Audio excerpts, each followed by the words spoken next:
Hello friends, we are going to start section 144 CRPC. Marginal heading of this section says power to issue order in urgent cases of nuisance of apprehended danger.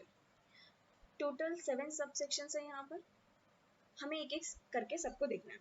सबसे पहले हम ये समझते हैं कि ये order होता क्यों है। एक ब्रीफ आइडिया मैं आपको दे देती हूँ कि ये ऑर्डर इसलिए पास किया जाता है कि इमीडिएट आपको जब रेमेडी चाहिए या ऐसे सर्कमस्टांसेस हैं एग्जिस्ट कर रहे हैं किसी स्टेट में या किसी पर्टिकुलर जगह पर कि जहाँ पीस आपका डिस्टर्ब हो सकता है, क्योंकि ये ऑर्डर जो है प्रिवेंटिव ऑर्डर है। एक प्रिवेंटिव ऑर्डर है कि मतलब कोई चीज़ होने से पहले ही रोक दिया जाए। अगर एप्रीहेंशन ऐसा होगा कि पब्लिक पीस और ट्रैंक्विलिटी आपकी डिस्टर्ब होगी तो ये ऑर्डर पास किया जाता है। अब यहाँ पे हमें 3-4 चीज़ें देखनी है कि ये ऑर्डर पास कौन कौन करता है और किसके अगेंस्ट पास होता है। रिटन ऑर्डर होना चाहिए, ओरल ऑर्डर होना चाहिए, या और इमरजेंसी सिचुएशन में एक्स पार्टे ऑर्डर पास हो सकता है। ये सारी चीज़ें इसमें हम देखेंगे। पहला सबसेक्शन आपका क्या बताता है?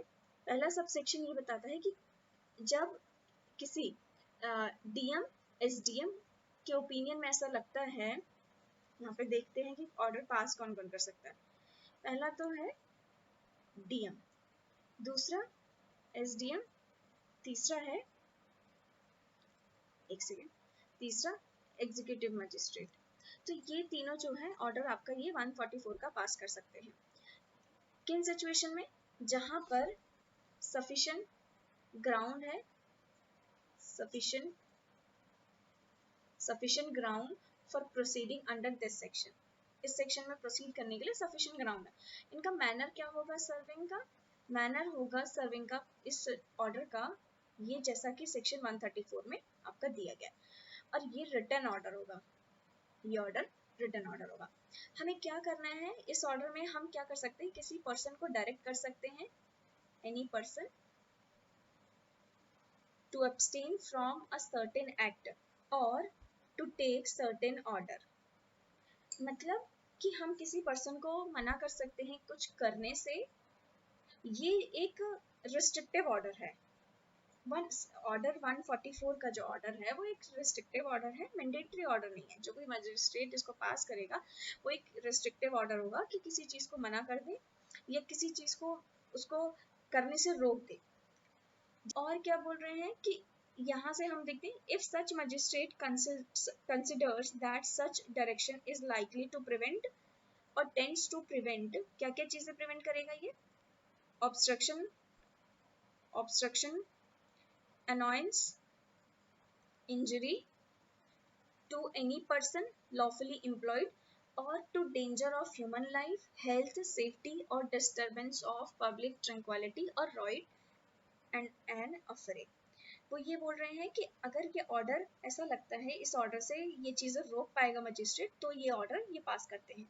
जैसा कि आपको पता है कि रॉइट जो है आपका 146 आईपीसी में डिफाइन है और एफरे आपका 159 आईपीसी में डिफाइन है। एफरे क्या होता है कि जब दो और दो से ज़्यादा लोग किसी पब्लिक प्लेस में लड़ने लगते हैं जिससे पब्लिक पीस डिस्टर्ब होता है तो वो एफरे है। रॉइट क्या होता है कि जब अनलॉफुल असेंबली के लोग फोर्स और वायलेंस का यूज करते हैं तो वो जो है रॉइट में आएगा। दूसरा सबसेक्शन इसका क्या बोलता है कि an order under this section में इन केसेस ऑफ इमरजेंसी। सबसे पहले हमें ये देखना होगा कि इमरजेंसी के केसेस में हम क्या करेंगे।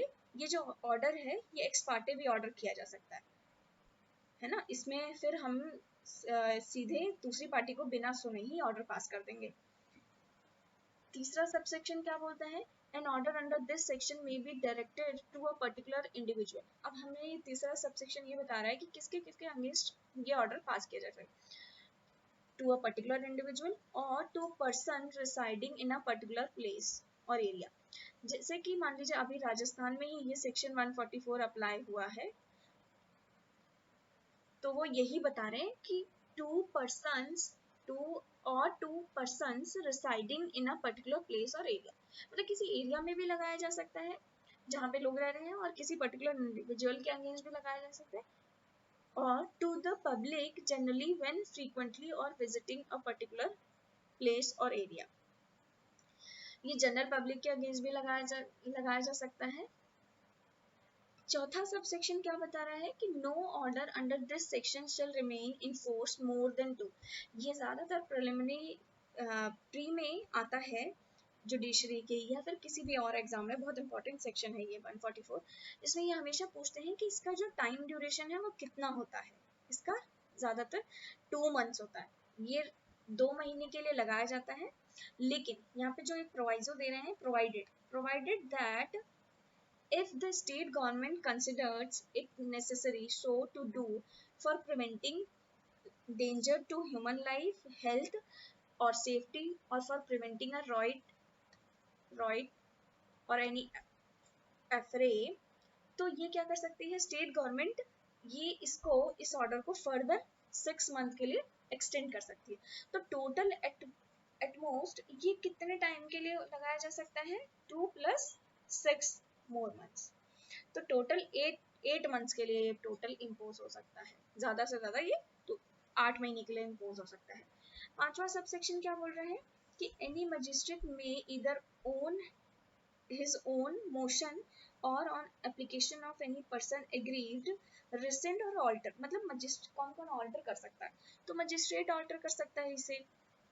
कैसे कर सकता है कि या तो खुद से सुओ मोटो कर सकता है, हिज ओन मोशन मतलब अपने सुओ मोटो उससे कर सकता है, और दूसरा जो एग्रीव पर्सन है उसके एप्लीकेशन से भी कर सकता है। इसको बदल सकता है, मतलब रिसेंड कर सकता है, छोड़ सकता है, मतलब हटा सकता है ये ऑर्डर, और ऑल्टर कर सकता है।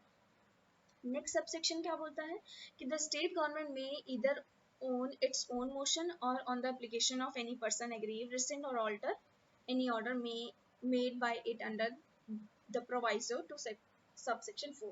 मतलब वो अभी हमने प्रोवाइजो उसका पढ़ा था सबसेक्शन 4 में, तो उसमें ये बोल रहे हैं कि स्टेट गवर्नमेंट क्या है खुद के मतलब सुओ मोटो से और एप्लीकेशन जो भी एग्रीव पर्सन अगर एप्लीकेशन देगा तो उसके कहने से उसके उस पे ये ऑर्डर को रेसिन और ऑल्टर कर सकते हैं। 7 सबसेक्शन क्या बोलता है कि where an application under subsection 5 और subsection 6 is received, जब भी हम rescind या alter का application हम agree person से receive कर रहे हैं, तो the magistrate or state government as the case may be shall afford to the applicant an early opportunity of appearing before him। वैसे भी हम जानते हैं कि प्रिंसिपल ऑफ नेचुरल जस्टिस हर जगह फॉलो किया जाना चाहिए। तो अगर कभी भी कोई ऐसी एप्लीकेशन आती है तो पहले उसको अपॉर्चुनिटी मिलेगी एग्रीव पर्सन को सुनने की, तो इधर इन पर्सन और बाय प्लीडर, कि वो जो एग्रीव पर्सन है वो इन पर्सन और प्लीडर या तो अपने वकील के थ्रू मिले या फिर वो खुद मिले, खुद, and showing cause against the order, मतलब वो दिखाए कि भाई ये हम क्यों इसको कर दें, ऑल्टर क्यों कर दें, इस चीज का वो शो कॉज नोटिस वो दिखाए। And if the magistrate or the state government, as the case may be, reject the application wholly or in part, he or it shall record in writing the reason for so doing।